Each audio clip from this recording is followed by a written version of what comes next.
What's up, everybody? It's your boy Big Samoan. On this episode of Big Guys Rides, we're over at Tint World checking out Pete's 2001 Dodge Viper.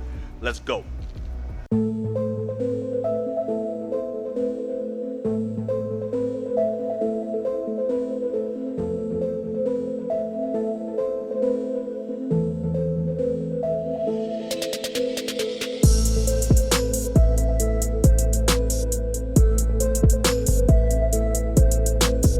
My name is Pete Muller, and this is a 2001 Dodge Viper RT10. I bought it a few years ago from somebody who worked for Hennessy, and so since he worked at Hennessy, he had access to all kinds of parts and things like that, so it had a lot of mechanical work already done to it. He basically built a race car, so this thing is awesome. I mean, it does all kinds of neat stuff. There's been a lot of modifications done to it on the performance side, and then when we got it, my goal was just to kind of show off all the things that we do here at Tint World, which is audio, video, vehicle wraps, window tint, paint protection film, ceramic coatings, and just overall vehicle customization. So when I got it, we took basically the entire interior out of this thing and stripped it all. We built this custom center console piece here with the JL Audio subwoofer. It's got a JL Audio TW3 woofer in it. And then we did JL Audio components in the doors. We built custom door panels, so the doors aren't quite like factory Viper doors. Also, one of the things that's not quite like a normal Viper is how you open this one by pressing this button. Normal Vipers had a little door handle right there, so we got rid of that, and we fully wrapped the whole car in this color here that's called Sunset Shift. So it fades from red to orange depending on how the light hits it. What was the original color? It was originally red, which you can see in some parts of it if you look real closely, like in the engine bay and things like that. But this is actually a decent car to wrap because the insides of it, I mean, there is nothing really goes to the original red color. It's all black.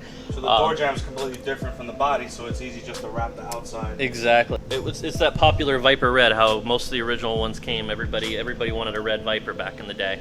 And I wanted to keep it a form of red because I really like that. And so that was why we went with this color, which in the right sunlight, it might look like red. And then when it's inside, it might look more orange, or it just kind of varies. And then it's got a neat gold flake to it as well that you can see from certain angles too. I wanted to keep it somewhat period specific. Everybody always asks me, they're always like, why don't you put black wheels on this thing? And I mean, even after we wrapped it, because I mean, we took all the badges off of it to wrap it, I still went and bought chrome Viper emblems, and I wanted to stick with the chrome wheels because I just think that they really fit the period well. These wheels are actually Gen 3 Viper wheels, so these are off of like a 2004 Viper. But I liked the look of them a lot better because the ones from the Gen 2 and the Gen 1, they didn't have quite as nice of a look to them. So in the dashboard, we swapped out all of the gauges. We put in digital gauges, which is very unique for a Viper because the gauges don't really interface with a lot of things very easily.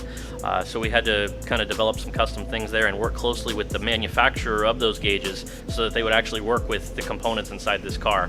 Like the tachometer, for example, didn't work with the V10 engine, so we had to work with their programmers to get some of this stuff to actually work properly. And then we added an iPad into the dashboard as well.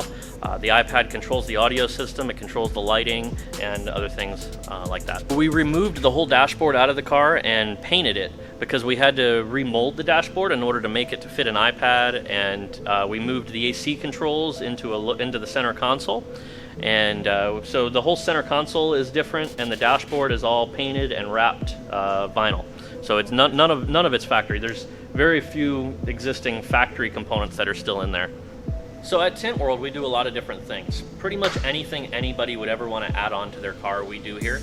Everything from window tint, of course, to full vehicle wraps, to clear paint protection film, ceramic coatings, custom interiors, fabrication, audio, video. We do a ton of car stereo work here.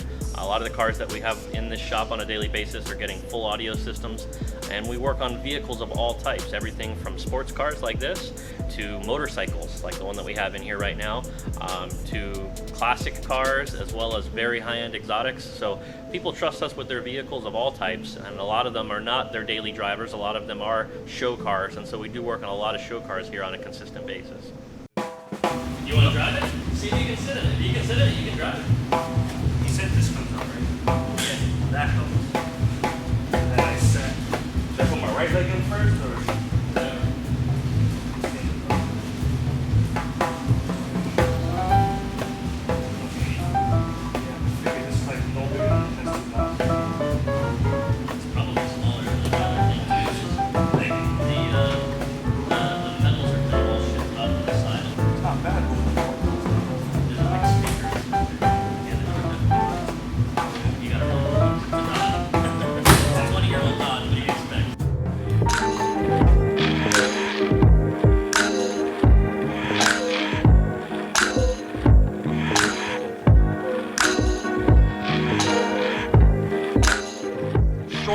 shifter I've ever felt in my life.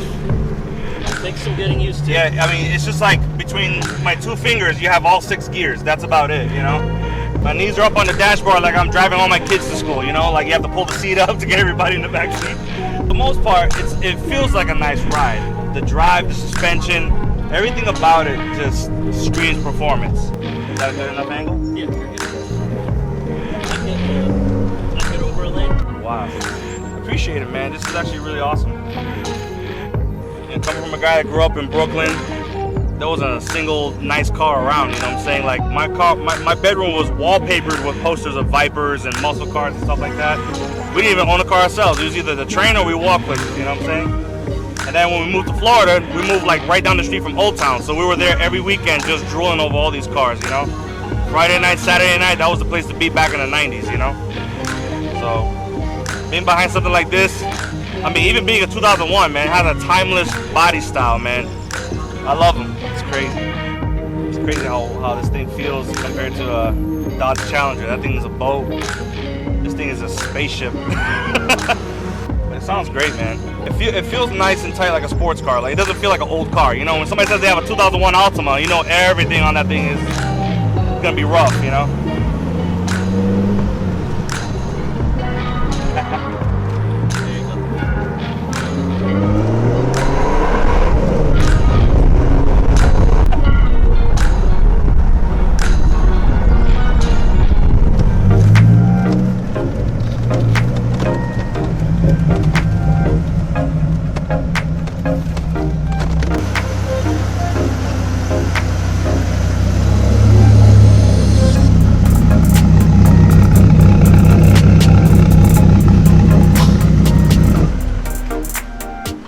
Here's the fun part.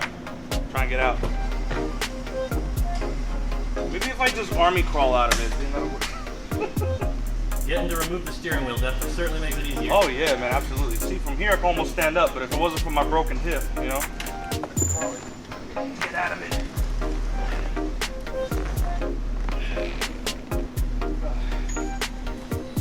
Whew. Like I said, that's the scariest go-kart I've ever driven.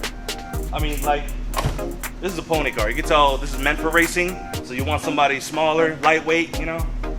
Maybe a 100-pound chick. Now I know why Super Calm Blondie gets to drive all the fun cars, because she could fit in these things. Damn it.